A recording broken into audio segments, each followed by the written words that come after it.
ท่านผู้ฟังกำลังให้เกียรติรับฟังสถานีวิทยุเจียงใหม่มหานคร FM 107.25 เมกะเฮิรตซ์อันดับต่อจากนี้ไปเจิญอู้จ๋ากำเมืองกับดีเจคำเพชรเจ้า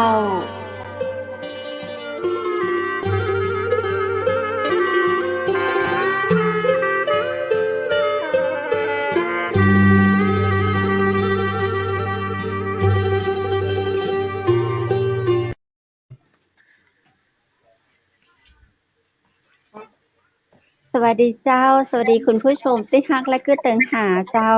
วันนี้ปี้กับปากันกับรายการอู้จากกำเมืองต่างจังใหม่มหานครเจ้าวันนี้เฮาปากันวันจันทร์ที่20เดือนกันยายน2564มาได้ปากันมาเป็น3วันนะเจ้าวันนี้ปี้กับปากันในเวลา 20:00 นถึง 3:00 นเช่นเคยคุณผู้ชมสบายดีทุกคนทุกท่านนะเจ้าส่งความรู้สึกดีๆถึงกันและกันเนาะอยู่ในช่วงของโรคระบาดโควิดแต่เราก็มีเรื่องราวดีๆที่มาทดแทนในช่วงของโรคระบาดนี้แน่นอนเจ้าในวันนี้นอกจากจะมีข้าเจ้าดีเจคำเพชรมาอู้จ๋าเป็นเพื่อนคุณผู้ชมแล้วนะเจ้าก็ยังมีดีเจวุฒินะเจ้าวรวุฒิเอี่ยมวิจารณ์รวมถึงท่านนายกสมาคมวิทยุและโทรทัศน์พระร่วงจังหวัดสุโขทัยนะเจ้าหรือว่าคุณชูชาติอุทัยชิตผู้อำนวยการสถานีวิทยุกระจายเสียงศิลาออนเรดิโอเนาะจังหวัดสุโขทัยเจ้ารับรองเลยว่าวันนี้เข้มข้นได้อู้กับน้าชูของเฮานะเจ้าซึ่งนอกจากที่ข้าเจ้าเอ่ยมายังมีแหมนะเจ้าว่าท่านยังทำแหมหลายอย่างเพราะว่าจะเป็นนักดนตรีนะเจ้าเป็นป้อกาเป็นนักธุรกิจนะเจ้าเป็นนักจัดรายการวิทยุนะเจ้าเนาะก็เดี๋ยวเชิญปะกับท่านเลยกันละกันยินดีต้อนรับท่านชูชาติอุทัยชิตสวัสดีเจ้าสวัสดีครับสวัสดีเจคุณดีเจคำเพชรแล้วก็คุณวุฒินะครับสวัสดีครับก็ติดตามอยู่นะชูชาติและคุณวุฒิด้วยค่ะขอบคุณเจ้านักเจ้ายินดีเจ้าติดตามอยู่คือติดตามตังขึ้นเสียงสารวินสมัติเจ้าติดตามชมตังเชียงใหม่มหานครเป็นจะได้พ่องเจ้าก็ดีนะน้องไก่นี่คุยเยอะคุยม่วนวิจารณ์น้องไก่คุยม่วนจนต้องนักจัดรายการอาจจะผู้อะไรนะแขกรับเชิญนี่อาจจะไม่ค่อยได้พูดเท่าไหร่ วันนี้ไม่รู้ว่าจะถูกตัวเองนี่จะถูกเบรกด้วยหรือเปล่าก็ไม่รู้นะเจ้าต้องลูกกันอู้เจ้าต้องลูกกันอู้เจ้าวันนี้เรามีเวลาอยู่ด้วยกันเต้าคนอื่นนะเจ้าท่านก็คือ 20:00 นถึง 3:00 นเนาะ1ชั่วโมงก็ลูกกันอู้นะอยากคือตังท่านชูชาติอุทัยชิตแนะนำต่อเก่าแหมกรรมแล้วเจ้าครับผมให้แนะนำตัวใช่ไหมเจ้าโอเคผมสวัสดีครับท่านผู้ชมที่กำลังชมในช่องของเชียงใหม่มหานครนะครับผมชูชาติอุทัยชิตนะครับนายกสมาคมเครือข่ายสื่อท้องถิ่นเมืองพระร่วงจังหวัดสุโขทัยนะครับซึ่งเรามีสถานีวิทยุที่กระจายเสียงอยู่ในเป็นสมาชิกของในสมาคมเนี่ยก็ประมาณ11สถานี11ไม่ประมาณนะ11สถานีปัจจุบันก็เยอะแต่ว่าปัจจุบันเมื่อก่อนเนี่ยเยอะปัจจุบันนี้ก็เริ่มแยกย้ายกันไปเนื่องจากที่ทุกคนได้ใบทดลองประกอบกิจการก็แน่นอนครับเมื่อเขาได้การทดลองประกอบกิจการทุกคนก็เริ่มรู้สึกว่าเขามีที่พึ่ง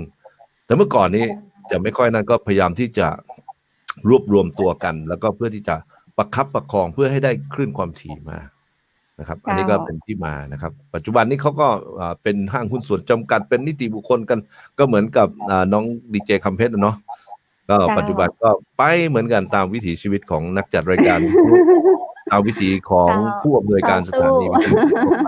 ครับผมเหมือนแบบนักต่อสู้เหมือนนักต่อสู้เหมือนเรียกว่าอะไรเนาะ ก็ต่อสู้หลากหลายรูปแบบเหมือนกันเจ้า มันเป็นเรื่องของครับ ไงบ้างครับวิทยุเมื่อตอน20 กว่าปีกับปัจจุบันนี้มีความแตกต่างอะไรกันตรงไหนบ้างครับ มีความแตกต่างมากนะครับ เมื่อก่อนการจัดตั้งวิทยุเนี่ยมันรู้สึกว่าคนที่เข้ามาอยู่ในช่องทางของวิทยุกระจายเสียงเนี่ยไม่ว่าจะทดลองหรือของจริงของแท้เนี่ยถือว่าเป็นวิทยุกระจายเสียงที่ภาคประชาชนได้ใช้เนี่ยนะจะมีอยู่ประมาณ3 กลุ่มเท่าที่ผมเห็นเนาะกลุ่มแรกคือนักจัดรายการวิทยุคนที่ชอบมีความรักในการจัดรายการวิทยุเนี่ยชอบมากจะจัดรายการวิทยุแล้วก็มาจากสถานีกระแสหลักต่างๆหรือมีความสนใจอันนี้คือกลุ่มที่1กลุ่มที่2นี่ก็เป็นกลุ่มของพวกช่างไม่ว่าจะเป็นช่างปีนเสาช่างอิเล็กทรอนิกส์ช่างโน่นนี่นั่นที่ประกอบเครื่องส่งได้เขาก็อยากจะตั้งสถานีเป็นของเขาแล้วก็กลุ่มที่3เนี่ยผมอาจจะตีรวมไปเลยก็คือกลุ่มของผู้ประกอบธุรกิจนะครับจะมีอยู่3 กลุ่มที่เข้ามาสู่วงการวิทยุกระจายเสียงทดลองประกอบกิจการดังนั้นนะคุณก็จะเห็นว่าแต่ละกลุ่มเนี่ยจะมีความรู้ความเข้าใจคนละอย่างกันดังนั้นมันก็เหมือนนกกระจอกนกกระจิบที่จะคุยกันแบบบางคนพอคุยเรื่องถ้านักจัดรายการพูดก็จะพูดอีกแบบหนึ่งพอไปเจอเรื่องเครื่องส่งเขาก็จะเหมือนว่าช่างเนี่ยถูกหลอกอย่างนั้นนี่นะแล้วก็กลุ่มเครื่องส่งเนี่ยพวกกลุ่มเครื่องช่างต่างๆเขาก็จะเป็นอีกแบบหนึ่งนะครับกลุ่มนักธุรกิจนี่คือขายของจ๋าเลยนะครับมาเพื่อทำธุรกิจก็ทั้ง3 สิ่งเนี่ยไม่ได้ว่าใครผิดใครผิดใครถูกนะทุกคนต้องการเดินบนเส้นทางนี้อยากจะทำแต่ว่าเราจะมีพื้นที่ทำให้เขาได้มีใจที่จะทำถึงทำมาได้เนาะใช่ครับก็คือลองกันมาความเป็นประมาณนั้นนักวิทยุอาจจะมากันในหลากหลายรูปแบบแตกต่างกันเนาะถูกต้องครับถูกต้องครับนี่คือความเป็นมาของตัวของเนื้อชูเองล่ะคะในส่วนของผมเนี่ยในรูปแบบไหนคะแบบนักจัดรายการนักธุรกิจหรือว่านักปีนเสาจริงๆเนี่ยผมเนี่ยผมนี่เรียนช่างอิเล็กทรอนิกส์ก็เป็นช่างเหมือนกันแล้วก็นักจัดรายการนี่ไม่เป็นแต่เป็นนักดนตรีร้องเพลงแต่งเพลงเรียบเรียงเสียงประสานก็เป็นอีกส่วนหนึ่งแล้วก็เคยไปฝึกงานในสมัยเรียนปวชก็ไปเรียนฝึกงานสถานีวิทยุกระจายเสียงไม่มีความสนใจในเรื่องของการจัดรายการเท่าไหร่แต่ว่าผมสนใจในเรื่องของการใช้ช่องทางวิทยุกระจายเสียงในการเปิดเพลงที่เราแต่งนึกออกไหมครับในปี2500คือเราแต่งเพลงด้วยครับในปี2549เนี่ยผมทำงานอยู่ในห้องบันทึกเสียงแล้วก็บันทึกเสียงแล้วก็แต่งเพลงขึ้นมาชื่อเพลงแรกเนี่ยศรีสัชนาลัยจังหวัดสุโขทัยแล้วก็เอามาเปิดก็ไม่คิดแล้วตอนนั้นวิทยุชุมชนก็เริ่มเกิดขึ้นเนาะกำลังเกิดขึ้นพอเกิดขึ้นเสร็จปั๊บเนี่ยแต่งเองร้องเองเลยเหรอคะนะชูคะแต่งเองร้องเองเล่นเองนักเลงพอลองนักเลงให้ฟังสักท่อนได้ไหมคะไปค้นใน YouTube ก็ได้ครับเพลงศรีสัชนาลัยแล้วก็ล่าสุดเนี่ยเพิ่งจะแต่งเพลงดีเจขอคืนเพราะว่ามันเกิดแรงบันดาลใจที่อยากจะนักจัดรายการอยากจะเขียนให้กับสถานีวิทยุผู้อำนวยการทุกคลื่นที่มีได้ความถี่นะชื่อว่าดีเจขอคืนนี่ขอคืนคลื่นความถี่คืนจากกสทช.ก็เลยแต่งให้กับภาคีเครือข่ายที่เขาที่ขั้นได้เคยสัมภาษณ์นะได้ไปเปิดฟังเจ้าเปิดอยู่เจ้าโอ้ยขอบใจขอบคุณนักก้ามวนเจ้าเสียงท่านจะมวนละในส่วนตัวเนี่ยมาจากนักเล่นดนตรีแล้วก็แต่งเพลงแล้วก็ไปเปิดสถานีวิทยุผมน่าจะเป็นในปี2548-49เนี่ยน่าจะเป็นในพื้นที่แรกในสุโขทัยที่มีเครื่องซีดีไรเตอร์นึกออกไหมครับยังจำได้ซีดีไรเตอร์ไลท์แผ่นไลท์ต่างๆคาราโอเกะอะไรเงี้ยแล้วก็สปอร์ตรถแห่สปอร์ตงานต่างๆเนี่ยเราจะเป็นผู้ผลิตแปลงวิดีโอเป็นซีดีเพราะในย่านศรีสัชนาลัยเนี่ยถ้าพูดถึงคนที่จะมานั่งทำเพลงในห้องบันทึกเสียงเนี่ยต้องบอกเลยครับว่ามันเป็นพื้นที่ไม่ใช่ที่จะทำมาค้าขายทำมาหากินเรื่องธุรกิจในเรื่องของการแต่งเพลงครับเขาบอกว่าผมเนี่ยต้องอยู่ในเมืองอำเภอเมืองหรือไปอยู่เชียงใหม่ไ แม่ฮ่องสอนนี่คงไปอยู่ไม่ได้นะฮะต้องไปอยู่แบบเชียงใหม่พิษณุโลกอะไรพวกเนี้ยห ต้อ รื ง อว่า อ่าน คร ต้องเป็น สว แบ ร บ รค์ เมืองใหญ่ที่ทำเกี่ยว ป กั ระ บ มา พ ณ วก นั้น นี้เจ้า ครับพอแต่งเพลงครั้งแรกนี่เขาก็เริ่มรู้สึกว่าเราก็มีคนสอบถามโดยเฉพาะนักจัดรายการวิทยุเขาก็ถามว่าเพลงนี้ของใครอะไรเงี้ยเนาะมันก็เป็นที่มาของการทำเพลงแล้วก็เริ่มมีการทำผลิตสปอตขึ้น สมัยนั้นนี่ต้องเป็นซีดีไอ้เครื่องยังไม่มีคอมพิวเตอร์เนาะท่านยังเปิดซีดีแผ่นกันอยู่ไม่มีซีดีไรเตอร์ ค่ะ ผมน่าจะเป็นที่แรกในการทำซีดีแล้วก็ผลิตสปอตสปอตประชาสัมพันธ์พอเอาไปให้สถานีวิทยุเท่านั้นแหละเขาก็บอกโอ้โห เขายัง พี่ ไม่ บัน มี ทึก เค ได้ รื่อ ยัง งไง เลย ตอนนั้นไม่มี2548 49เนี่ยจริงไหมตอนนั้นซีดีไรเตอร์ ครับ มีทั้งหมดแล้วจากนั้นเนี่ยเราเริ่มมาก็พอเขาเริ่มรู้ว่าเราเนี่ยบันทึกซีดีได้มาแล้วคาราโอเกะนะครับไลฟ์ซีดีเถื่อนกันหน้าดูจ้าละวันเลย นึกออกใช่ไหมนึกออกนะ ค่ะ แล้วก็ทำสปอร์ตก็สถานีวิทยุก็มาหาผมก็อยากจะมาเรียนโปรแกรมบันทึกเสียงอะไรพวกเนี้ยซึ่งเราก็ทำงานเรียบเรียงดนตรีอะไรพวกนี้มาแล้วก็บอกว่ามันก็ง่ายอ่ะนะก็ช่วยกันไปนะแต่ปัจจุบันนี้เกลื่อนไปหมดแล้วนะครับแปลงวิดีโอเป็นซีดีนะจำได้เนาะยุคนั้น เจ้า ปัจจุบันนี้ไม่มีละเลิก นะฮะ เจ้า อันนี้ก็เป็นที่มา ครับคือสมัยนั้น เป็ เนี่ย ความแตกต่างกันเนาะค่ะ อ่า คุณวุฒิ เชิญพี่วุฒิ ค่ะ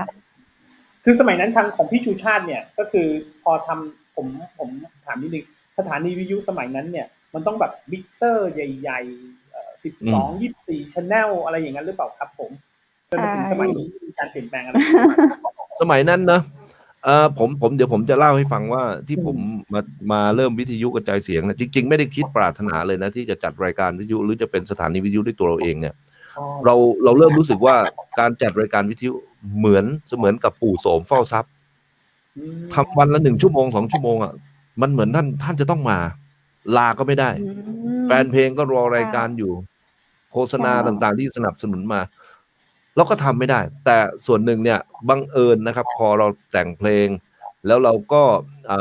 ทำเรื่องของการจัดจำหน่ายสินค้าแล้วบังเอิญว่ามีโฆษณาเนี่ยเขาอยากจะให้เราลงแล้วเราก็ผลิตรายการมีน้องคนหนึ่งเขาอยากจะจัดรายการวิทยุเป็นผู้พิการครั้งแรกเขาทอผ้าที่บ้า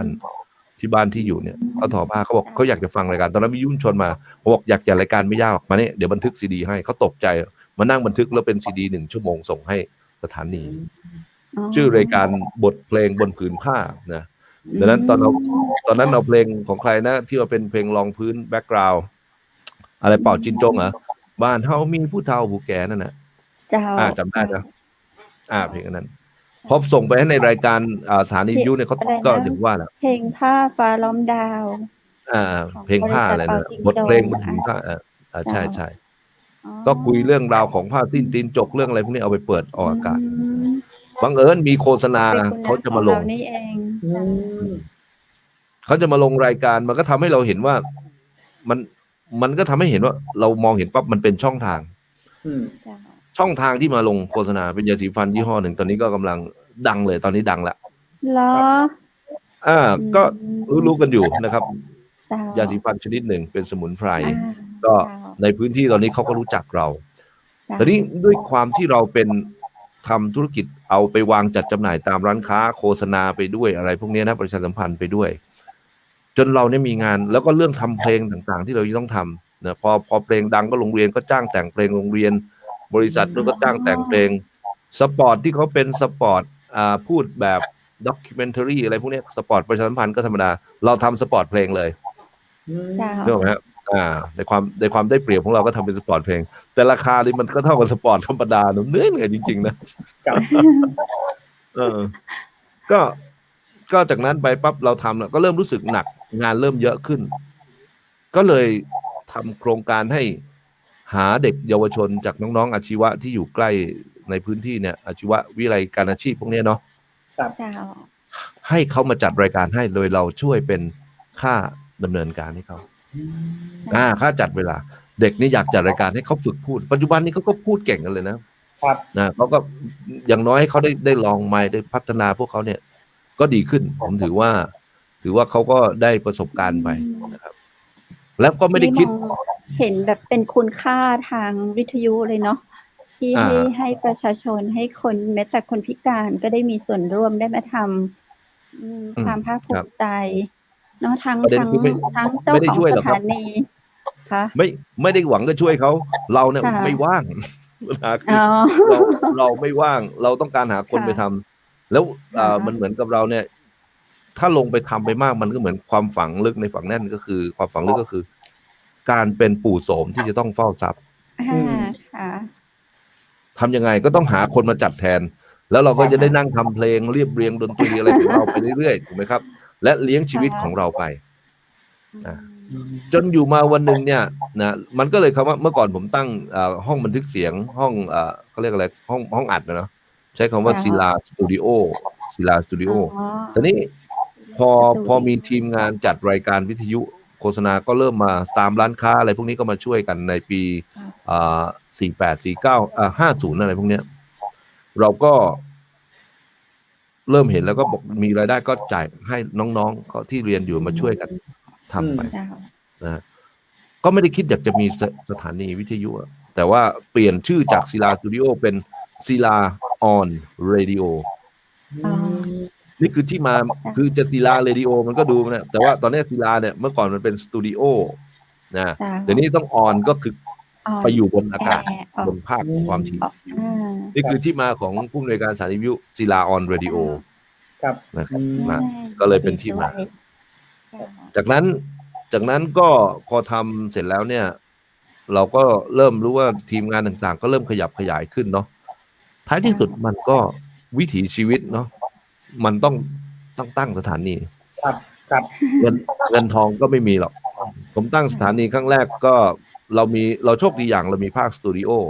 มีคอมพิวเตอร์มีมิกเซอร์ชุดที่บันทึกเสียงเราอยู่แล้ว เหลืออย่างเดียวคือภาคออกอากาศ ครับ เครื่องส่งก็ยืมเพื่อนมา เสาก็แป๊บ2 ท่อน เบก็ไปซื้อก็2,500เป็นหนี้ก็อยู่ไม่กี่พันนะ5-6,000มั้งแล้วก็ออกอากาศ ในช่วงเดือนกันยาตุลา2551อันนี้คือที่ตั้งสถานีวิทยุตั้งขึ้นมา ยิงออกไปไม่เกิน7 กิโลเมตรอะประมาณ50 วัตต์ ครับ เบ2 ตัวนะเป็นเจโพลนะร้านค้าก็มาลงแต่เขาก็เริ่มรู้จักเราก็บอกว่าทำไมไปใกล้นิดเดียวออกนิดเดียว ผมก็บอกว่าเจ๊เฮียถ้าเจ๊กับเฮียเนี่ยตอนเนี้ยเวลาจะช่วยเนี่ยต้องช่วยกันตอนนี้ เจ้า จากเสาน้อยๆนี่แหละแล้วผมจะคืนทุนให้กับเจ๊ไม่ได้ไปขอเขาไม่ได้ไปขอนะถ้าจะช่วยมันต้องช่วยกันยามยาก จากเสา12 เมตรก็ค่อยๆไต่ระดับเป็น28เป็น45แล้วก็มาเป็น60 เมตรอยู่ทุกวันนะก็เลยเริ่มจากเงินลงทุนที่ 6,000 บาทหน่อยๆเป็นสถานีที่อาจจะถูกหน่อยเพราะว่ามีความรู้ทางด้านช่างเล็กๆน้อยๆแล้วก็ความถี่ก็กวนเขานะครับแล้วก็นอกเวลานั้นก็ย้ายนักจัดรายการที่ทีมงานกำลังเรียนอยู่นั่นแหละเอามาจัดที่สถานีให้เวลาเขามีความสุขครับซึ่งตอนนั้นรัฐบาลประกาศให้มีโฆษณาได้6 นาทีจำได้เนาะ อ๋อตอน1 ชั่วโมง แรกๆใช่ ตอน1 ชั่วโมงเราก็ได้โอกาสก็ประชาสัมพันธ์โฆษณากันไปก็ถือว่าได้สร้างงานสร้างอาชีพสร้างคน แล้วก็สร้างการประชาสัมพันธ์ให้กับพวกเขา เป็นความภาคภูมิใจ ตอนนั้นยังไม่มีโฆษณาครับ เพราะเสามันสูงขึ้นปุ๊บเนี่ยมันขยายไปนอก12 กิโลเนี่ยมันได้ไปถึงไหนครับพี่ โอ้โหพอ50 วัตต์เนี่ยคนอื่นก็เริ่มขยับขึ้นเป็น100 200 300เราอยู่กันไม่ได้เนาะก็ต้องขยับตามไปเรื่อยๆตามไปเรื่อยๆนะครับเพราะว่าโฆษณาเขาก็ตามมาฟังมาอะไรพวกนี้เนาะก็ต้องปรับปรุงพัฒนาไป ก็มีรายได้แล้วก็ช่วยจุนเจือสังคมนะก็เลี้ยงตัวเองได้นะครับยังประโยชน์ต่อตนเองและผู้อื่นได้ระดับหนึ่งนะครับก็ถือว่าทำด้วยลำแข้งแล้วก็มันเป็นผมว่ามันคงจะเป็นชีวิตที่เราต้องทำเป็นอาชีพของเราไปแล้ว ครับ คือเราเริ่มมาจากสิ่งที่ไม่มีอะไรเลย ใช่ครับ ยืมเงินเพื่อนมาด้วยจนวัน ยืมเครื่ นี้ องไม่ได้ยืมตังค์ ยืมเครื่องคืนก็แล้วใช่ไหมคะ ครับ พี่ชูชาติแต่ตอนนั้นโฆษณาเนี่ยก็เต็มตลอดเต็มไหมครับพี่6 นาทีเต็มอ๋อ เต็มเช่าเวลาก็เต็ม องเลยใช่ไหมครับพี่ ยุคนั้นนี่โฆษณาลงแบบมาเรื่อยๆเลยเดี๋ยว 2,000 เดี๋ยว 3,000 4,000 เราขึ้นเล็กๆเราก็โฆษณามีสินค้าขายแล้วก็เลือกค่อยๆเลือกเข้าเดี๋ยวพอออกอันนี้เข้าออกนี่เข้า ครับ ชีวิตเปลี่ยน แล้วตอนนั้นบทบาทของพี่ชูชาติเนี่ยเป็นบทบาทไหนผู้อำนวยการหรือว่าจัดรายการด้วยหรือช่างเทคนิคด้วยอะไรครับ คนเดียวเลย เจ้าของสถานีเครื่องส่งก็รู้จักช่างคือเราโชคดีอย่างที่ความเป็นช่างอิเล็กทรอนิกส์เนี่ยแต่ว่าไม่มีเครื่องมือวัดไม่มีเครื่องซ่อมเนาะซ่อมเองก็ไม่เป็นแต่มองเห็นไดอะล็อกเห็นกล่องต่างๆคือวงจรเนี่ยเรามองเราคุยกับช่างเนี่ยภาษาเดียวกันปัญหาของนักจัดรายการหรือผู้ประกอบกิจการวิทยุกระจายเสียงที่เรายังที่เขากล่าวหากันเนี่ยก็คือทำไมเราไม่คุยกันเสียงเดียวกันก็ลองคิดดูว่ามันเกิดอยู่3ส่วนนักจัดรายการก็คุยแบบนักจัดรายการพอพูดถึงเครื่องเนี่ยก็จะไม่เหมือนมักจะถูกเขาโกหกถูกเขาโกงถูกเขาหลอกเพราะช่างเรียกเท่าไหร่ก็ต้องให้หมดคือเป็นคนคุยกับคนรับภาษากันพอคุยธุรกิจก็จะหาว่าธุรกิจจ๋านะนักธุรกิจก็อยากจะทำนะลงทุนก็อยากจะได้กำไรถูกไหมครับช่างก็บอกว่าเห็นใจช่างบ้างเถอะนะแต่เราไม่สามารถที่จะคุยในภาษาเดียวกันได้ในวงการวิทยุเพราะว่าความเป็นอัตตาของแต่ละคนว่าท่านคิดว่าท่านเป็นนักจัดรายการมีชื่อเสียงหรือกำลังแหมพูดจอยเป็นต่อยหอยแต่ลืมหัวใจช่างคนเป็นช่างก็ต้องเข้าใจคุณพูดไม่เป็นนะก็กลัวเขาจะพูดเอาแย่งหน้าไปมันก็เป็นอย่างนั้นนักธุรกิจก็อยากจะลงทุนใครทำประโยชน์ให้เขาได้เขาก็อยากจะช่วยกันอันนี้คือกลุ่ม3กลุ่มถ้าคุยกันเป็นภาษาเดียวกันผมคุยกับช่างเนี่ยผมคุยภาษาเดียวกันโอเคของพี่เท่าไหร่เท่านี้เอาโอเคผมให้จัดการเลยคุยเอา Excitor PA ตัวเท่าไหร่วัดลงกาวเท่าไหร่เราวัดดูซิค่านี้ได้ไหมพอคุยเขาเริ่มรู้สึกมันอบอุ่นนะคนมันรู้สึกอบอุ่นถ้าคุยภาษาเดียวกันถึงบอกว่าวันนี้เนี่ยมันทำให้ผมคิดว่าคนที่เรียนด็อกเตอร์สูงๆเนี่ยเราต้องไปเรียนแข่งกับเขาไปเรียนกับเขามันจะได้คุยภาษาเดียวกันเพราะว่าบางคนเนี่ยเขาบอกเป็นด็อกเตอร์เนี่ยนะแต่ผมยังไม่ถึงนะยังโทก็ยังไม่ได้เรียนเพิ่งจะจบปริญญาตรีนี่เองโอ้โหเรียนมันตั้งโขงเนี่ยนะคนที่ไปอยู่ในวงการเดียวกันเขาจะคุยภาษาเดียวกันคนอยู่ข้างนอกคุยไม่รู้เรื่องดังนั้นผมว่าการเป็นนักสื่อสารมันมีเสน่ห์ครับผมคุยกับพี่วุฒิคุยกับน้องคำเพชรเราคุยภาษาเดียวกันเข้าอกเข้าใจกันอย่างน้อยต้องเข้าใจตัวเขาก่อนแต่ถ้าเรายังเอาตัวเราเป็นที่ตั้งไม่ฟังเขามันก็จะปัญหาเกิดพอเมื่อกี้ท่านถามถึงว่าผมเนี่ยไปบทบาทของเราเป็นผอ.สถานีในตอนนั้น2551เนี่ยตั้งมาใหม่ๆเนี่ยชีวิตอยู่ไม่ได้แล้วครับเพราะว่ายังไม่มีใบอนุญาตสักคนเลยใช่ไหมใช่ทีนี้ทำไงครับทุกคนก็เรียกร้องอย่างโน้นอย่างนี้ไม่รู้จะเรียกใครเราก็เริ่มระดมเข้าไปอยู่กับสถานีเพื่อนที่เราให้เครื่องเรายืมมาในจังหวัดเดียวกันเราก็พากันไปแล้วก็มาวางระบบว่าทำยังไงที่จะให้พวกเราเนี่ยมีกลุ่มมีก้อนครับก็เรื่องไม่ยากก็ไปเย่าไปเยือนก็ไปเยี่ยมสถานีเขาสิติดต่อไปนะไปทานข้าวกับเขาอาทิตย์ละครั้งพอไปทานข้าวเสร็จปั๊บเขาก็เห็นด้วยเสร็จแล้วก็จาก2เป็น3 3เป็น4เป็น4เป็น5เป็น6เชิญเข้ามาเป็นกลุ่มเป็นองค์กรวิธีก็คือการทานข้าวกลางวันเนี่ยดีที่สุดเชิญทานข้าวซึ่งสมัยนั้นนะกับสมัยนี้แตกต่างกันสมัยเมื่อ10 กว่าปีประมาณปี51 52เนี่ยทุกคนรู้สึกว่าเขาไม่มีที่พึ่งเพราะผู้กสทช.ยังไม่ออกพรบองค์กรจัดสรรขึ้นคำถี่ยังไม่มีทุกคนอยู่ภายใต้รัฐธรรมนูญ2540ครับมันมีแต่รัฐธรรมนูญยังงงยังสับสนเกาะก็น่าดูทางไหนไปคนนั้นไปเสียเงินค่าสมาชิกสมาคม 4,000 5,000 ไปหมดเลยจริงนะน้องกำเพชรกว่าจะได้ความจริงค่ะโดนหลอกบ้างโดนอะไรบ้างไปหมดเลย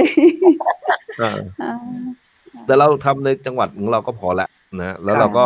ค่อยๆมีที่ไหนประสานมาเราก็ลองไปดูเราคุยกันก็เลยเกิดเขาก็เลยยกฐานะให้เป็นประธานชมรมในจังหวัดแล้วก็พอจากนั้นก็บอกว่าเราตั้งเป็นสมาคมเถอะเพราะว่าเราที่มาตั้งในจังหวัดเนี่ยเพราะว่ามีสมาคมในระดับชาติแล้วแต่เราเริ่มมองเห็นว่าสมาคมระดับชาติเนี่ย1จุดอ่อนก็คือข้อจำกัดคือเราต้องเสียค่าเดินทางในการไปอยู่เรื่อยๆไปอยู่กับกรมประชาสัมพันธ์อย่างนั้นอย่างนี้นะกสทช.ยังไม่มี ไปอยู่สำนักปลัดกระทรวงกลาโหมอย่างนั้นอย่างนี้นะครับนะชีวิตก็ไปกันนะหรือว่าใครจะลากไปไหนก็ไปนะเพื่อที่จะบอกว่าความถี่เนี่ยฉันได้นะเป็นสมบัติของชาติของสาธารณะเรามีสิทธิ์ที่จะได้ใช้ขึ้นความถี่ และต้องการให้จัดสรรด้วยความเป็นธรรมดังนั้นความถี่ที่เราใช้อยู่ทุกวันนี้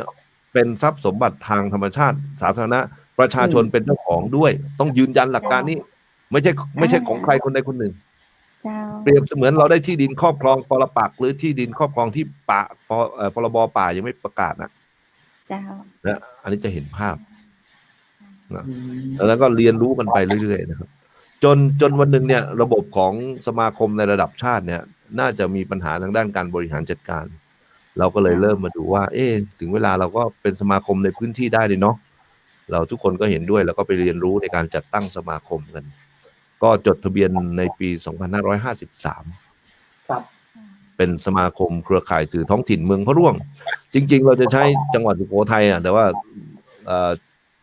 ผู้บริหารภาครัฐรู้สึกว่าปัญหาเยอะก็บอกว่าสุโขทัยมันจะมีคนนั้นคนนี้ใช้ผมอะไรก็ได้แต่จะใช้อะไรคือไม่อยากให้เราเป็นสุโขทัยนะก็แปลกผมยังจำได้วันนี้ก็เป็นผู้ว่าแล้วยังจำได้ไหมอะไรเงี้ยไม่รู้ความเห็นบ้าบออย่างนี้มันก็เป็นของเขานี่แหละอยากจะพูดอะไรเขาก็นะคนมีอำนาจก็อย่างนั้นก็ว่ากันไปอะไรก็ได้มันเป็นสมาคมก็เลยเป็นผมบอกให้เลือก2อย่างว่ากรุงสุโขทัยสมาคมเครือข่ายสื่อท้องถิ่นกรุงสุโขทัยกับเมืองพระร่วงท่านจะเอาไหนบอกท่านไปให้เขาไปเลือกในทะเบียนไปเลือกเขาบอกเอาเมืองพระร่วงแล้วกันเอาพระร่วงก็พระร่วงก็เลยเป็นที่มาก็ศักดิ์สิทธิ์ดีศักดิ์สิทธิ์แต่ว่าเราทำทางด้านกิจการกระจายเสียงเราไม่ได้มีเราทำในเรื่องของกระจายเสียงกับโซเชียลมีเดียสื่อออนไลน์ซึ่งต้องบอกว่าวิทยุที่เราได้ทำเนี่ยมันก็มีความหลงไหลนะมันก็สนุกสนานแล้วก็ถือว่ามันเป็นสิ่งที่การกระจายเสียงให้กับชุมชนในท้องถิ่นเนี่ยมันมีความงดงามพอสมควรได้สัมผัสมันหอมหวานทั้งผู้ให้แล้วก็ผู้รับก็มีความสุขการได้พูดออกไปออกอากาศออกไปผ่านไมโครโฟนเนี่ยมันท้าทายความคิดตัวเองนะเหมือนแต่งเพลงเลยเหมือนแต่งเพลงเนี่ยเหมือนกับยังไงนะแต่งเพลงเนี่ยมันต้องเขียนเป็นเรื่องเป็นราวแต่การพูดเนี่ยมันด้นสดมันทำให้เราฝึกการเป็นนักพูดได้ครับมันจะต้องเริ่มต้นว่าไงนะสวัสดีต้นตื่นเต้นกลางกลมกล่อมจบจับใจพูดยังไงให้มันเข้าท่าแล้วฝึกพูดทุกวันจริงไหมจ๊ะคะดีเจคอมเพลสจริงเจ้าอยู่กับวิทยุแล้วคือมันจะมีความสุขเนาะเขามีเพลงฟังเขามีเพลงให้คุณผู้ฟังได้ฟังได้ได้จ่ากันม่วนๆมันเป็นอาชีพที่แบบมีความสุขทั้งคนจัดรายการทั้งคนฟังรายการนะเนาะถ้าเลือกระหว่างอยู่กับไมโครโฟนกับอยู่กับแฟนนี่จะอยู่กับใครครับอยู่หน้าจอนะเจ้าอยู่หน้าจอมีความสุขกว่านะมันก็เป็นสไตล์ของมันนะเสน่ห์ของวิทยุชุมชนนะครับที่ชูชาติที่แบบตอนนี้เนี่ยผมว่ามีความคิดนะวิทยุชุมชนเนี่ยมันก็จะมีเสน่ห์ต่างกับวิทยุที่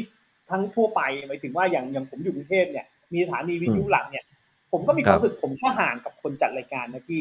เสน่ห์ของวิทยุชุมชนเนี่ยครับในความใกล้ชิดกับประชาชนในพื้นที่ครับมันมีเสน่ห์ยังไงครับพี่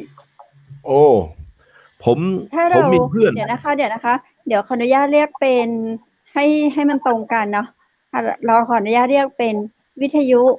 ภาคประชาชนกันแล้วกันนะคะครับวิทยุภาคประชาชนนะครับมีเสน่ห์ยังไงครับเสน่ห์ของวิทยุชุมชนเนาะมันอย่างที่ผมเคยที่โปรยไปให้เป็นหัวข้อมันคือรั้วชุมชนจริงๆเนี่ยเราต้องเข้าใจหลักการอันแรกก่อนว่าการที่เราได้ความถี่มาครอบครองเนี่ยคือทำหน้าที่ประชาสัมพันธ์ทางช่องทางของการกระจายเสียงประชาสัมพันธ์อะไรครับมันต้องเป็นข่าวสารชุมชนสิถูกไหมข่าวสารในท้องถิ่นการอนุรักษ์วิถีวัฒนธรรมประเพณีถามว่าท่านอยากจะมีเพลงที่ท่านแต่งแล้วเอามาออกอากาศเนี่ยทำได้ไหมถ้าไม่มีวิทยุชุมชนข่าวสารงานแต่งงานบวชนะปรับทุกข์แม้กระทั่งปรับทุกข์นะ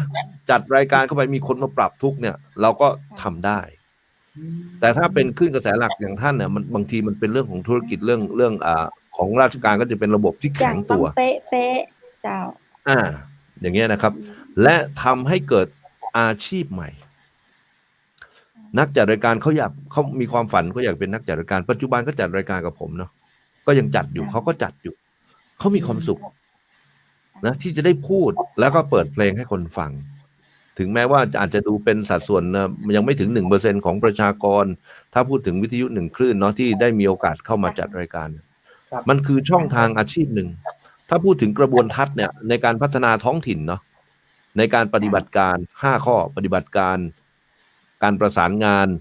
วิชาการยุทธศาสตร์แล้วก็การประชาสัมพันธ์เนี่ยมันจะต้องไปพร้อมกันทั้ง5ด้านนะเหมือนว่าแขนเนี่ยนะมันคือซุงเนาะจะดึงเนี่ยดึงข้างเดียวไม่ได้ปฏิบัติการดึงไปก็ติดดังนั้น5ด้านต้องดึงไปพร้อมๆกัน อ๋อ การประชาสัมพันธ์เนี่ย ต้อง ก็เป็นส่วนหนึ่ง ท่านลองคิดดูว่าพอท่านได้เคยไปประชุมสัมมนาต่างๆกับหน่วยงานภาครัฐที่เขาเชิญไปหรือภาคเอกชน สุดท้ายจะตกอยู่คำพูดหนึ่งก็บอกว่า เราต้องช่วยกันประชาสัมพันธ์ อืม จะได้ยินบ่อยไหม ครับเคยได้ยินครับ ไป เออ ก็ต้องไป แล้ว รับงานมา เพื่อให้ถึงชุมชน ครับเขาก็สร้างเครือข่ายขึ้นมาไม่ว่าจะเป็นผู้ใหญ่บ้านอสมอะไรต่างๆ ที่ในเรื่องของนักสื่อสารอะไรพวกเนี้ยแต่ก็ยังต้องพูดเรื่องว่าต้องประชาสัมพันธ์ต้องสื่อสาร อย่างโควิดมาอย่าง ครับ เรื่องโรคอะไรนะที่ว่า H5N1 โรค เจ้า ไก่โรคอะไรพวกเนี้ยก็ยังต้องประชาสัมพันธ์ให้หนักๆดังนั้นวิทยุชุมชนเนี่ยมันคือความงดงาม แต่พอถามว่าเสน่ห์ของวิทยุชุมชนเนี่ยที่ดีกว่ายังไงครับ เจ้า ในพื้นที่บริบทของเขาการใช้ภาษาเช่นเดียวกันนะคุณเล่นภาษาราชการยกตัวอย่างง่ายๆภาษาที่คนในพื้นที่เขารับสารเป็นภาษาถิ่น ครับ แต่ท่านเวลาพูดภาษาราชการไปปั๊บเนี่ยมันเป็นอีกแบบหนึ่งความเป็นกันเองการเปิดรับความเป็นรู้สึกว่าเป็นคนสายพันธุ์เดียวกันมันไม่ค่อยเกิด มันเหมือนมีเจ้านายลูกน้อง ครับ มีข้าทาสบริวารชั้นปกครองกับถูกปกครอง แต่พอพูดภาษาเหมือนคนภาษาเหนือด้วยกันนะมื้อนี้อันนี้เราเฮาจะนั่นนี่นออะไรไปเนี่ยสื่อกันง่ายๆเนี่ยคนก็ติดฟังได้ และโดยเฉพาะเป็นลูกเป็นหลานของเขาเริ่มรู้สึกผ่อนคลายในการรับฟัง ใช่ นี่คือเสน่ห์ของวิทยุภาคประชาชน ครับ และอีกอย่างหนึ่งในเรื่องของการจัดการแก้ปัญหาในเชิงการประชาสัมพันธ์เนี่ยหรือเรื่องนโยบายเนี่ยนะครับ การมีวิทยุชุมชนทำไมผมถึงบอกว่าเป็นดอกหญ้าเป็นรั้วของชุมชนนะครับ วิทยุชุมชนก็คือรั้วของชุมชนเนี่ยการสื่อสารต่างๆเนี่ยเมื่อบางครั้งรัฐบาลประกาศเป็นนโยบายสมมติว่าเรื่องอุบัติเหตุเป็นวาระแห่งชาติ แต่ถามว่าในชุมชนหมู่บ้านที่ยังอยู่ชายเขาหรือชายขอบหรือชุมชนที่เขาไม่มียังเป็นถนนลูกรังอยู่อะ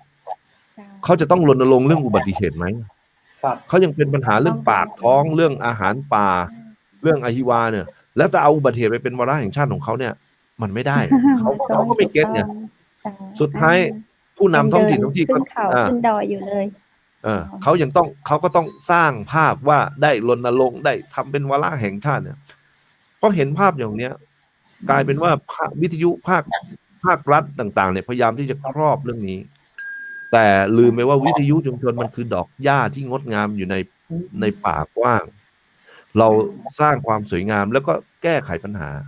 อย่างเช่นปัจจุบันเนี่ยตอนนี้จังหวัดสุโขทัยนะครับในสุโขทัยตอนบนน่ะมีพื้นที่ขยะเก็บอยู่1ที่ ตอนนี้มันไม่ใช่หลุมบ่อขยะแล้วมันเป็นภูเขาขยะแล้วภายใน2 เดือนเนี่ยภายใน2 เดือนเขาจะปิดบ่อขยะห้ามให้ท้องถิ่นในสุโขทัยตอนบนเนี่ยไปทิ้งไม่รับแล้ว ทำไงครับ แล้ววิทยุเราช่วยยังไงคะ ผมก็ต้องไปจัดรายการนะสิครับทีนี้ จ้ะ ก็จะไปบันทึกรายการออกมาโดยใช้สุโขทัยทีวีออนไลน์เนี่ยก็จะทำหนังสือเชิญท่านผู้ว่ามาสัมภาษณ์แล้วไปที่กองขยะไอ้หลุมเจ้าปัญหาเนี่ยมันไม่ใช่หลุมแล้วมันเป็น มันกบไม่อยู่แล้วมันพูนออกมานึกออกไหม เจ้า ก็จะเชิญท่านมาหาทางออกรูปแบบสุนทรียสนทนา ไม่ได้ให้ใครออกนั้นเราเองในฐานะของสื่อมวลชนแล้วผลิตรายการ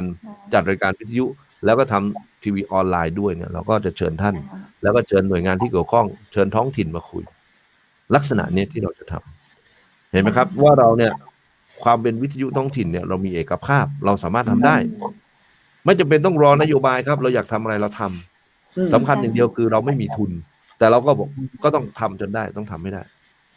นะจงทำในสิ่งที่อะไรนะสิ่งที่อยากจะทำน่ะอยากจะกลับไปทำแล้วห้ามเท่าไหร่ก็ ประโยชน์ ไม่ฟัง กับเป็นเราทำแล้วเรามีความสุข แล้วก็เป็นประโยชน์กับส่วนรวม สิ่งที่เราทำแล้วไม่เป็นความทุกข์ไม่เบียดเบียนใครสิ่งที่ดีที่สุดของแต่ละ ใช่ วันเนาะท่านเจ้า งาน ใน งานมันมีอ ประ ยู่ส เท อง ศ ด้าน ไทยเขาควรมีสื่อภาคประชาชนต่อไปเนาะในความคิดเห็นท่านเป็นไงเจ้า ก็สิ่งที่พูดมามันก็ได้ตอบคำถาม อันเนี้ยแทบจะทั้งหมดอยู่แล้วเนาะ เจ้า นะว่าท้ายที่สุดเนี่ย ต้องมีต่อไป สื่อที่เราจะทำเนี่ยมันจะทำหน้าที่รับใช้ชุมชนหรือเปล่า เรามีวิทยุเนี่ยเราจะทำงานให้กับ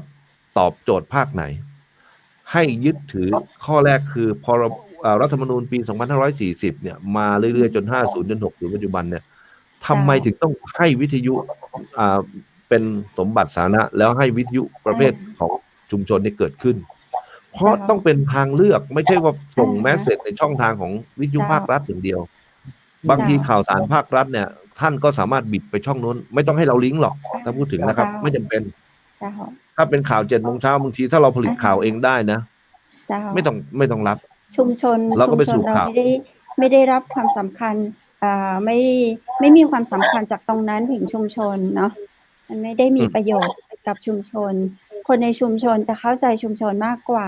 ว่าชุมชนเราต้องการอะไร ครับ ถูกต้อง ค่ะ คือปัญหาบางอย่างมันได้รับการแก้ไข โดยเฉพาะอย่างที่ผมไปทำทีวีออนไลน์โดยใช้ Facebook ไลน์แล้วก็ใช้โปรแกรมอย่างที่ว่าเนาะไปตัดต่อใช้โทรศัพท์เป็นเครื่องแทนกล้องเนี่ยนะแล้วก็ไลฟ์สดไปเนี่ยแล้วก็มาออกอากาศวิทยุเนี่ย ผมเชื่อพอเห็นภาพเนาะมันแตกต่างกับการไลฟ์สดโทรศัพท์ตัวเดียว พอเอาโทรศัพท์ไลฟ์สดตัวเดียวเนี่ยมันก็ดูเหมือนทั่วๆไปเนาะแต่ถ้าเรามีทีมงานสัก 2-3 คนขึ้นมาทำเป็นทีมงานเซตฟอร์มทีมขึ้นมาเนี่ย แล้วเชิญขึ้นมานั่งสัมภาษณ์มีการตัดต่อสวิตชิ่งนะรูปแบบท่านเห็นความแตกต่างเลยเนาะ ซึ่ง ครับใช่ครับ ประชาชนทั่วไปสามารถเป็นสื่อ แต่ท่านสามารถทำได้คนเดียว แต่ถ้าทำเป็นทีมงานเนี่ยท่านยังไม่สามารถทำได้ แล้วเสน่ห์มันเห็นเวลาตั้งเป็นทีมงานขึ้นมา คนจะให้ความรู้สึก ส่วนราชการก็จะยอมรับว่าเกิดการเขาทำอย่างนี้ได้เขาสวิตช์ได้เขามีระบบเทคนิคในการตัดต่อ อันนี้ก็เป็นความน่าสนใจในชุมชนที่ผมว่ามันเกิดขึ้นมานานแล้วแหละแต่เรายังไม่เคยดึงมันมาใช้ประโยชน์อย่างเต็มศักยภาพของมัน อย่างเช่นอย่างที่ท่านทำอย่างนี้นะ อย่างกำลังจะถามว่าถ้าอย่างรายการของเชียงใหม่มหานครเนี่ยมันเข้าไปในรูปแบบอย่างที่ท่านอูก่อ ถูกครับเข้าแต่ว่ามันยังอยู่ในโซเชียลมีเดียยังไม่ได้สัมผัสกับชุมชนเจ้า แต่ความงดงามจริงๆที่จะทำให้เกิด Impact ผมใช้คำว่า Impact เลยเนาะ เจ้า จะต้องทำงานในรูปแบบ outdoor เจ้า อ๋อครับ แต่ว่าช่วงนี้เป็นโควิดเขาก็เลยต้องแบบอดใจกันขนาดละถึงวันนี้อดขนาดอดทนมาก อยู่แต่ในสตูดิโอเขาก็อยากเอาดอต่อถ้าท่านติดตามเพจ Facebook สุโขทัยทีวีเนี่ยนั่นก็คือจะเห็นว่าเราเนี่ยลงไปในพื้นที่ไป outdoor มันทำให้ชุมชนเขาเริ่มรู้สึกว่าเฮ้ยไม่ใช่กล้องตัวเดียวนะมีทีมงานเข้าไปมีถ่ายตั้งติดตั้งเครื่องประกอบกระจายกันดูเนาะมีคนในท้องถิ่นได้ออกจอตัวไว้ครับถูกต้องบ้านเป็นหมู่บ้านเลยบอกกันดูถูกแล้วเขาช่วยแชร์กันนะพอเขาเห็นทีมงานมาช่วยถ่ายทำถ้าท่านไม่ลองคิดถึงว่าเวลาคนที่เขาทำสตูดิโอที่ทำถ่ายทำภาพยนตร์หรือมาตัดต่อเนี่ยเขาจะมาทีมงานแล้วมาถ่ายกล้องเสร็จชุมชนหรือว่าสังคมในพื้นที่เนี่ยเขาก็ให้ความสำคัญเลี้ยงข้าวเลี้ยงปลาเป็นกันเองเพราะว่าไม่ได้มาคนเดียวมากัน4-5 คนอย่างเงี้ยถูกไหมท่านพี่วุฒิเคยมาไหมอย่างนี้ไหมเคยไหมเคยลงพื้นที่เอาดอกเคยไปอารมณ์เป็นยังไงล่ะก็เป็นอาชีพอยู่ชอบมากครับถูกไหมการต้อนรับของชุมชนน่ารักไหมครับโอ้โหคนละเรื่องกับกรุงเทพเลยแหละหลงไหลทีนี้ลองพี่วุฒิถือกล้องโทรศัพท์ตัวเดียวแล้วไลฟ์สดดูดิพี่จะได้รับการชื่ออะไรนะต้อนรับแบบที่พี่ไปเป็นทีมงานมากน้อยแค่ไหนให้เรื่องกับไม่แตกต่างกันคนละเรื่องกันเลยแตกต่างนะใช่ครับ ดังนั้นเนี่ยผมว่าชุมชนเราได้เครื่องมือที่ต้องขอบคุณทางโซเชียลมีเดียไม่ว่าบริษัทค่ายไหนมูลที่ไหนที่ทำระบบนี้แม้กระทั่งคนผลิตซอฟต์แวร์มาให้เราควรใช้ศักยภาพอันเนี้ยให้มันเต็มศักยภาพ ครับ มากกว่าที่เราจะมาทำลักษณะที่มันลดไปครึ่งนึงทั้งที่ผลก็เหมือนกันแต่ว่าทำยังไงให้ชุมชน Impact ก็ต้องลงพื้นที่เอาทีมงานลงไปแม้ใส่เสื้อสกรีนหน่อยนะท่านแล้วเชียงใหม่มหานครลงไปแหมจริงผมว่าเท่เลยนะสุดยอดขอถ่ายรูปด้วยหน่อย ต้องเพิ่งไฟเมยไฟนิดหน่อย ลุมเลย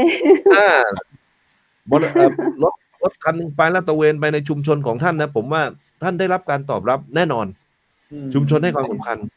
พาเลี้ยงข้าวพาเลี้ยงอะไรนี่คือบทบาทของความเป็นสื่อนะครับแล้วเราก็ได้รายการเหล่านั้นผลิตแล้วก็บันทึกเสียงทั้งภาพและเสียงก็เอาเสียงมาออกอากาศเราด้วยปัจจุบันนี้เราก็ผมก็ในทางด้านภาควิทยุนี่ก็จัดรายการชื่อว่าสวัสดีเมืองพระร่วงนะครับก็ออกอากาศสดเนี่ย 9 โมงเช้าขึ้นหนึ่งของผมนะแล้วก็ไปรีรันกับอีก7 สถานี 8 สถานีเป็น9 สถานีกับในสมาคมของเรานะครับก็ช่วยกันไปครับอันนี้ก็คือทิศทางที่คิดว่าการเดินทางกับเรื่องวิทยุมาถึงแม้ว่าจะน้อยกว่าหลายๆท่านเนาะที่เขาบางทีตั้งแต่รัฐธรรมนูญ40มาพอ43 44ก็เริ่มตั้งแล้วไอ้ผมเพิ่งตั้งจะมาปีตั้งจริงก็ประมาณ51ก่อนกสทช.จะเกิดหน่อยหนึ่งนะครับก็ถือว่าก็พอสมควรแล้วก็ติดตามมาเรื่อยๆนี่ก็เป็นที่มาจนเป็นมืออาชีพคือแบบแถวหน้าเลยคือในระดับของจังหวัดนี่คืออันดับ1อยู่แล้วในระดับประเทศนี่ก็อยู่แบบแนวหน้าเลยค่ะเนาะอยู่ข้างหลังดีกว่าครับอย่าไปอยู่ข้างหน้าเลย ตอนนี้ก็คืออยู่แถวหน้าเลยเพราะอย่างน้อยๆก็มีเพลงขอคลื่นคืนก็ดีเจขอคืนดีเจขอคืนก็แสดงว่าในบทบาทของกสทช.ต้องการที่จะดึงคลื่นกับแต่เราเป็นดีเจเราจะขอคลื่นเราคืนเป็นลักษณะนี้ถูกต้องไหมคะครับคือเราจะเขียนในนามสถานีวิทยุมันก็คนละแบบกันเนาะแต่ว่าอารมณ์ที่ชาวบ้านเนี่ยที่อยากจะสัมพันธ์กับชุมชนก็คือนักจัดรายการดังนั้นเนี่ยดีเจเสียงก็จะขาดหายไปก็เลยเกิดแรงบันดาลใจเพลงนี้ตอนเขียนร้องให้ก็เจ้าคือออกมาจากหัวใจดีเจนะก็ใช่ครับมีฮุกก็เจ้ามีฮุกห้องก็ได้อู้ก็ได้เจ้าอู้ได้ด้วยเหรอเจ้าก็ได้เดี๋ยวนะจริงก็ไม่ได้ต่อผมก็จะมีเครื่องมือของผมคือแบบฟังแล้วแบบกลิ่นใจมากเนี่ยเนาะกสทช.ฟังอยู่จะสำลักเอาก่อนเราคือเพลงเนี้ยมันแต่งเกิดจากเอาเรื่องของการจัดรายการรูปแบบการจัดรายการตื่นเช้ามาเนี่ยหรือว่าพอเข้ารายการคำพูดแรกก็คือสวัสดีครับสวัสดีค่ะคุณผู้ฟังที่เคารพทุกท่านเรากลับมาพบกันที่นี่ทุกๆวันเนี่ยพูดซ้ำแล้วซ้ำเล่าถ้าสมมติท่านจัดทุกวันละ1 ชั่วโมงท่านจะต้องพูด1 ปี365 วันมันปฏิเสธไม่ได้ที่จะต้องแต่งเพลงสวัสดีขอคืนดีเจก็คือต้องเริ่มด้วยสวัสดีครับท่านผู้ฟังที่เคารพทุกท่านเนี่ยเรามาพบกันทุกวันที่คลื่นนี้อะไรเงี้ยมันก็เป็นเรื่องของมันแล้วก็เอาเรื่องเล่าในการจัดรายการ1 ครั้งแต่ว่าเราจะมาฟ้องคุณผู้ฟังทั้งที่ฟ้องคุณผู้ฟังก็ไม่ได้ประโยชน์อะไรหรอกแต่ว่าเอาดราม่าเข้าไปใส่เอาความรู้สึกที่เราเป็นนักต้องเป็นคำแบบว่าอ้อนคุณผู้ฟังมันก็เลยเป็นที่เกิดมาครับว่านะคุณผู้ฟังที่เคารพทุกท่านเรามาพบกันทุกวันที่คลื่นนี้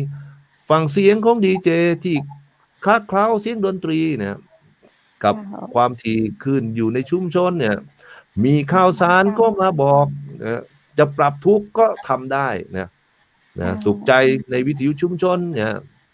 จะแต่งงานก็พูดให้จะขายของก็พูดได้สุขใจในวิทยุชุมชนเนี่ยก็คือที่มา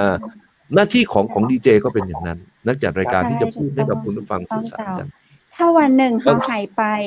ถ้าเขาหายไปวัน2 วัน3 วันเนาะปัตตาใด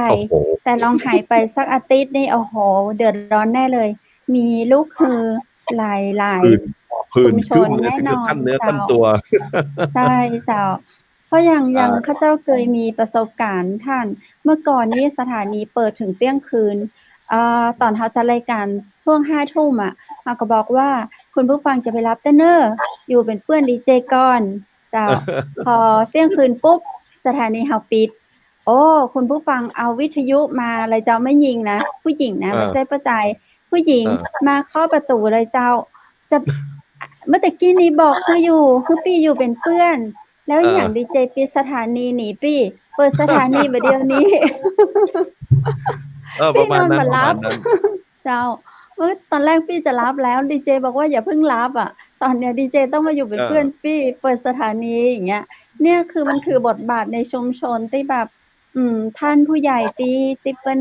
จะเอาคืนไปคืนน่ะ เปิ้นบ่ได้มาสัมผัสในรูปแบบที่ดีเจแต๊ๆเนาะ เปิ้นได้สัมผัสเรื่องราวเหล่านี้ เจ้า ท่านชู บางครั้ง มีประสบการณ์หยังอยากเล่าให้ฟัง? บางครั้งเนาะ บางครั้งเนี่ย ความสมบูรณ์แบบที่ความคาดหวังของนักจัดรายการวิทยุ หรือว่าหน่วยงานที่กำกับดูแล หรือกรมประชาสัมพันธ์นะครับ ทั้ง กสทช. และกรมประชาสัมพันธ์ที่พยายามจะพัฒนาให้เราเนี่ยมีความเนี๊ยบ นึกภาพออกเนาะ อยากให้เราเนี๊ยบ แต่ท่านน่ะต้องรู้ว่าความเป็นชุมชนเนี่ยมันมีเสน่ห์ มีความงดงาม มีภาษาถิ่น มีเรื่องราวที่เราจะคุยกันน่ะ ซึ่งเราเนี่ยเปรียบเสมือนทหารราบที่จะเข้าไปสร้างมวลชนสัมพันธ์ไปคุยกับเขา คุณเอาความเนี๊ยบเข้าไปเนี่ยผมบอกได้เลยครับ เขาก็เกร็ง บางทีเขาก็ไม่อยากจะคุยด้วยหรอก ถูกไหมจ๊ะ? นะ ใช่ เครื่องแบบมานี่กลัวหัวหดหมดเลย ใช่ครับ เราต้องไปสร้างความเป็นกันเองกับเขานะครับ เจ้า แล้วเราก็ตั้งแต่จัดรายการเนี่ย ผมขอบคุณมากเลยนะครับ ผมมีเพื่อนเพิ่มขึ้น เราไม่คิดว่ามันจะมีคนฟัง เจ้า นะครับ รายการเราก็จะเป็นในเรื่องของเชิงความรู้สึก แล้วก็แนวคิด เจ้า มุมมองที่แตกต่างจากภาครัฐ เจ้า เป็นมุมที่ให้เขาได้ชวนคิดว่า เอ๊ะ ถ้าเข้ามาทางนี้ แล้วถ้ามันเป็นทางนี้ได้ไหม? เหรียญมี 2 ด้านอยู่เสมอ ให้ท่านได้ใช้ด้วยชีวิตด้วยความไม่ประมาท อันนี้เป็นสิ่งสำคัญ นะครับ ปัจจุบันเนี่ยผมรู้สึกว่า ติดซะแล้วอะ ติดไมค์ ติดไมค์เจ้าเนาะ ติดไหม? ข้าเจ้าก็คิดว่า ดีเจคำเพชรติดไมค์ไหมครับ? ข้าเจ้าก็คิดว่าทาง กสทช. ก็มี 2 ด้านเหมือนกัน ก็มีด้านคนที่เห็นด้วยและบ่เห็นด้วยเหมือนกันเนาะ แต่ว่าด้านที่เห็นด้วยกับด้านที่บ่เห็นด้วย ด้านไหนจะ เ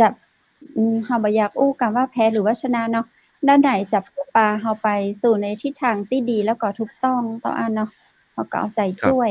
ในด้านคนที่คิดดีทำดีให้กับประชาชน เจ้า ในโลกใบนี้เนี่ย ชีวิตของมนุษย์เนาะ ไม่ได้หมายถึงน้ำใสอย่างเดียว ไม่ได้หมายถึง ไม่ได้หมายถึง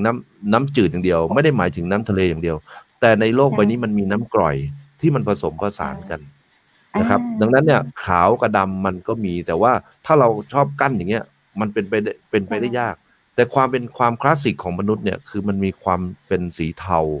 ความเป็นน้ำกร่อย แต่ขึ้นอยู่ว่าใครจะกร่อยมากกร่อยน้อย เราเนี่ยหลงทางกับโดนโลกมนุษย์เนี่ย โดนโลกใบนี้หลอกลวงเขาให้แล้วว่าโลกเราพัฒนา หลายท่านชอบใช้คำพูดว่าโลกนี้พัฒนาแล้วเนี่ย โลกไม่เคยพัฒนา โลกหมุนรอบตัวเอง และหมุนรอบดวงอาทิตย์ ค่อยคิดตามผมนะ หมุนรอบดวงอาทิตย์365 รอบ แล้วก็บอก โอ้โฮ นี่เขาพัฒนาไปถึงไหน? เปล่า โลกหลอกเรา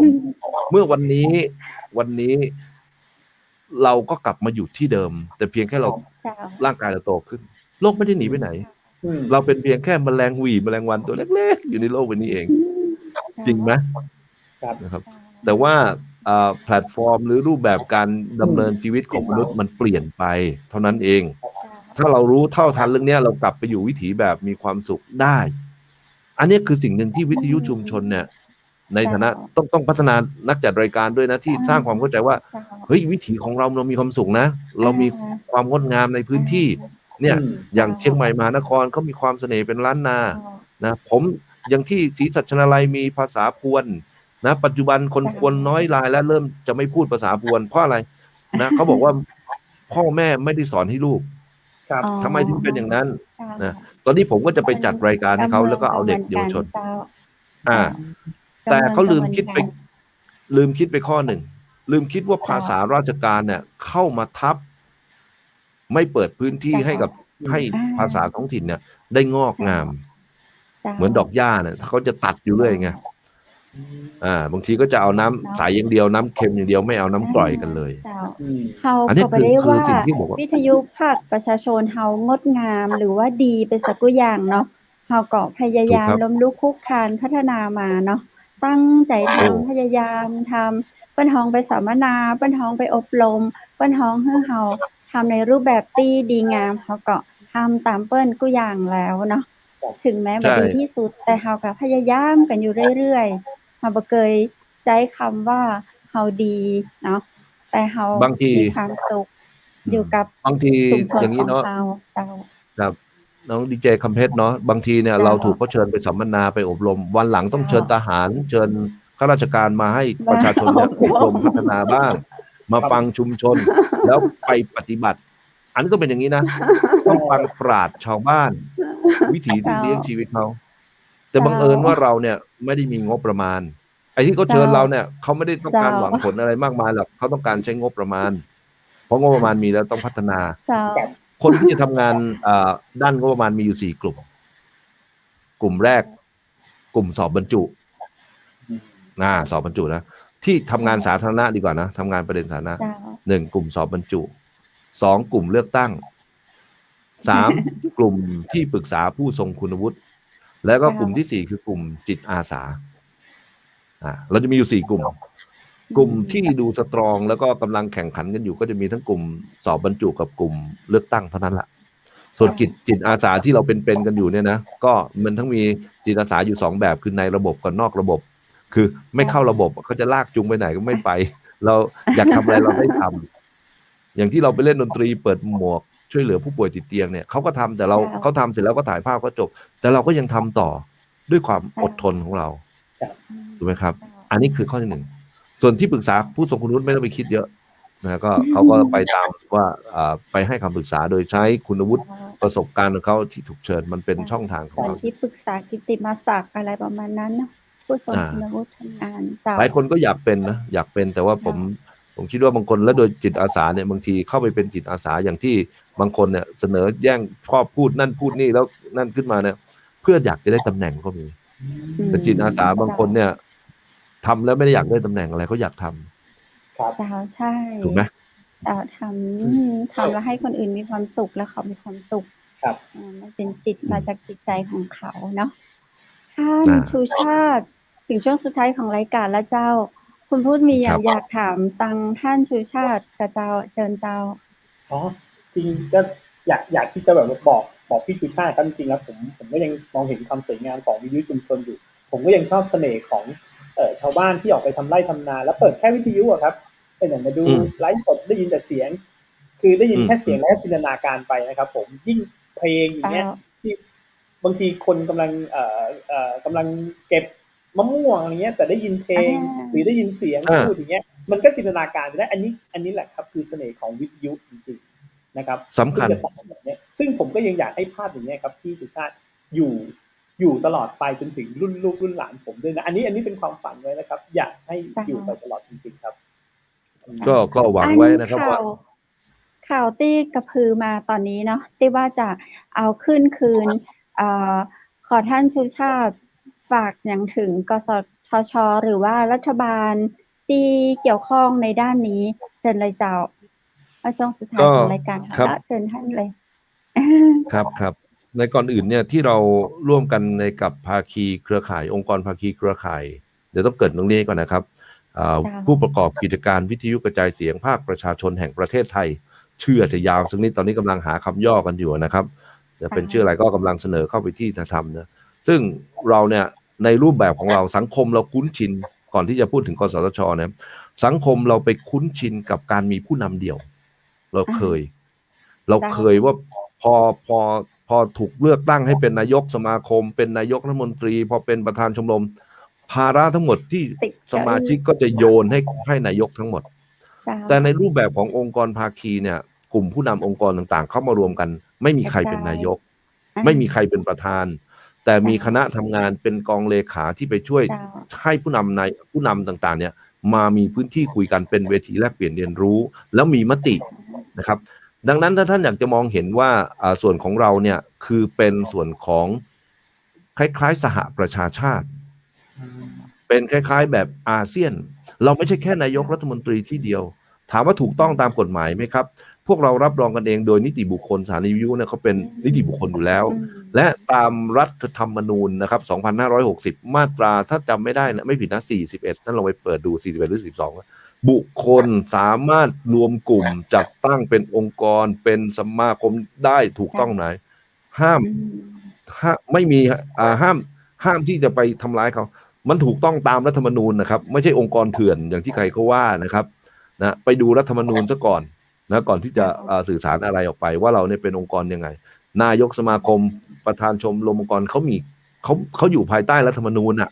ไอ้กฎหมายลูกเล็กๆแค่นั้นมันจิ๊บจ้อยมากอันนี้ลองไปดูรัฐธรรมนูญเนาะมีหลายท่านเคยพูดมาว่าองค์กรไปจัดตั้งเป็นสมาคมไปจัดตั้งไงก็เป็นสมาคมกันหมดแล้วอ่ะมีสมาคมมีชมรมอันนี้เกิดขึ้นตามรัฐธรรมนูญพวกเราเป็นครั้งแรกที่วิทยุเนี่ย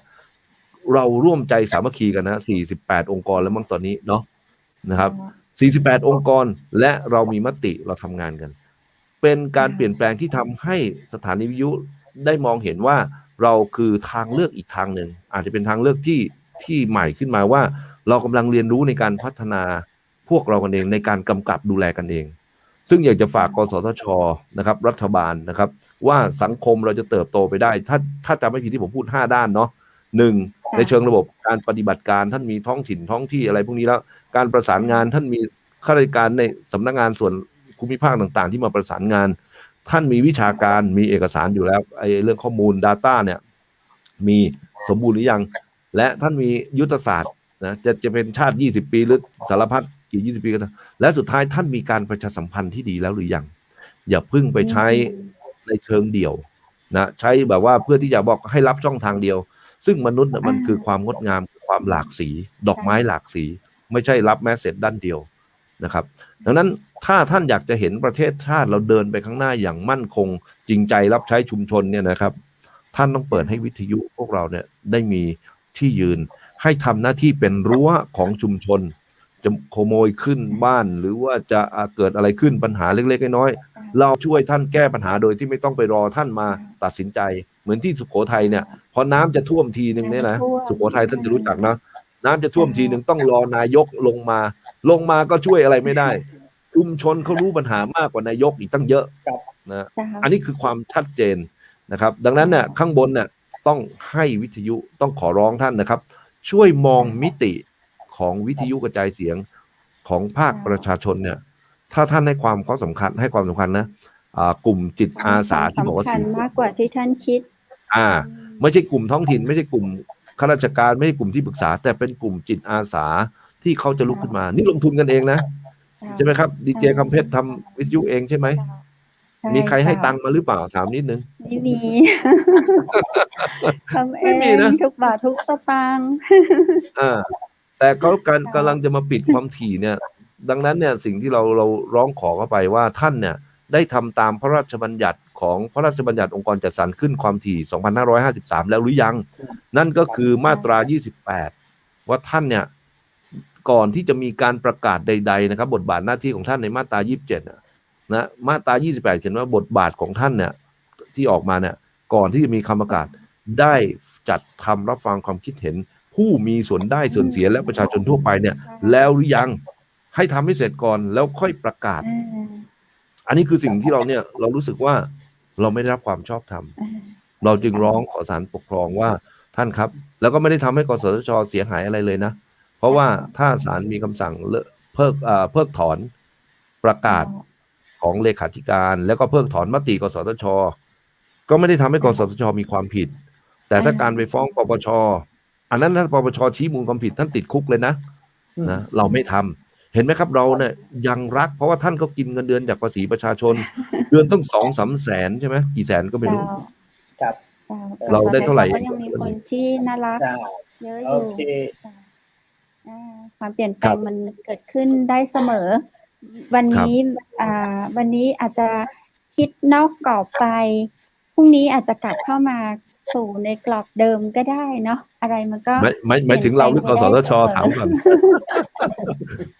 หวัง ที่นอก ความ กรอบ หวัง นี้ ความหวังคืออยากให้เขา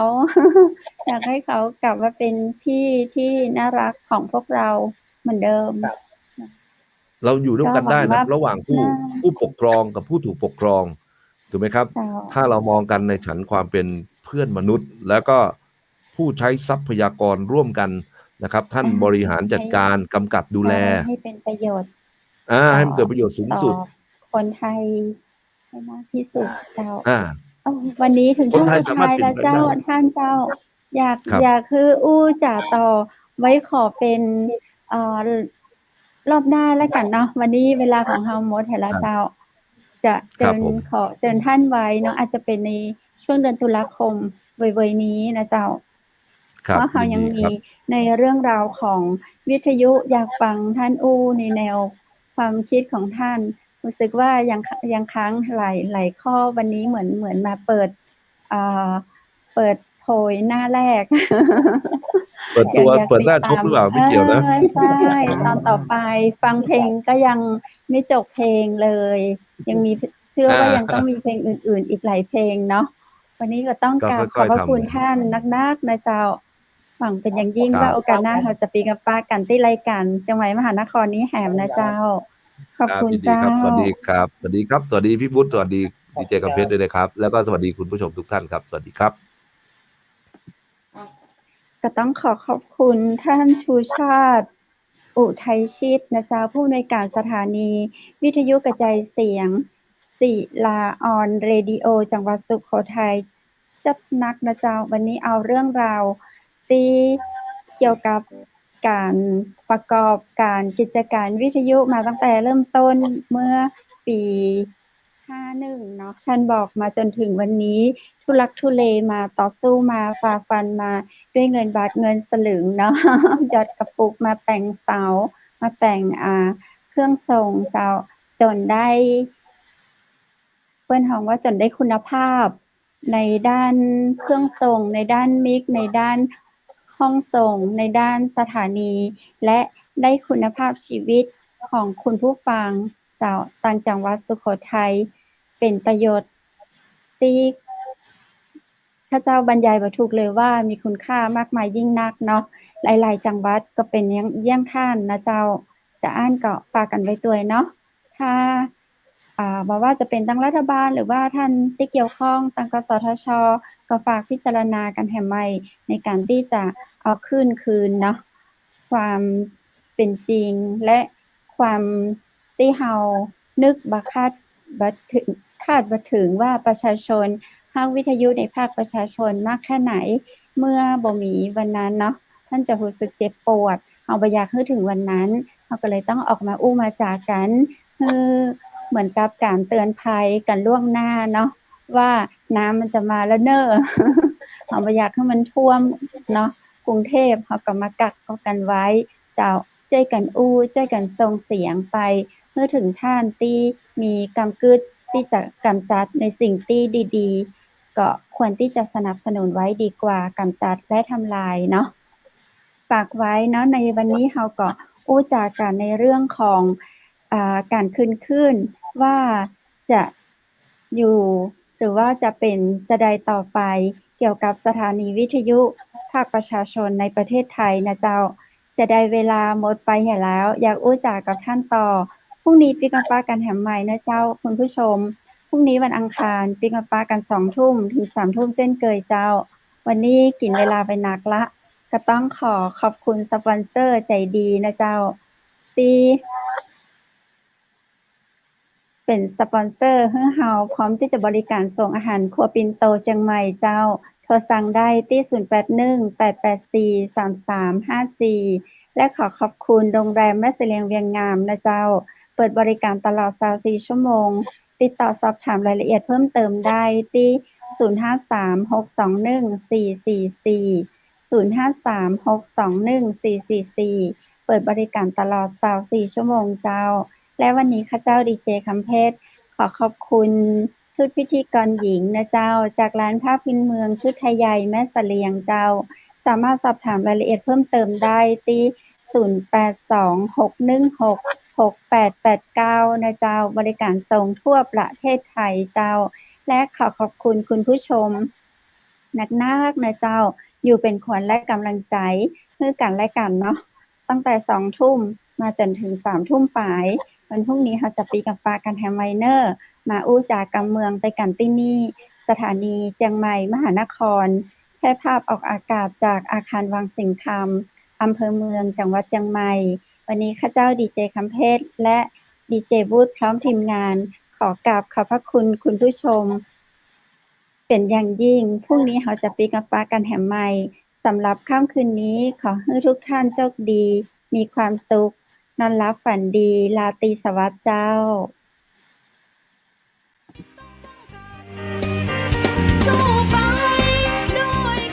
สถานีวิทยุเจียงใหม่มหานคร 107.25 เมกะเฮิรตซ์ขอแสดงความห่วงใยและเป็นกำลังใจให้ทุกท่าน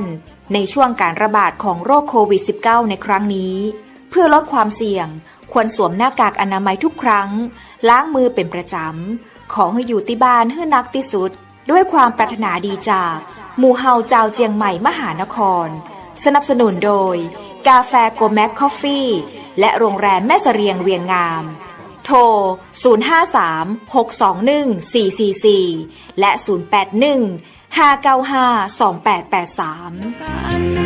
เราจะฝ่าฟัน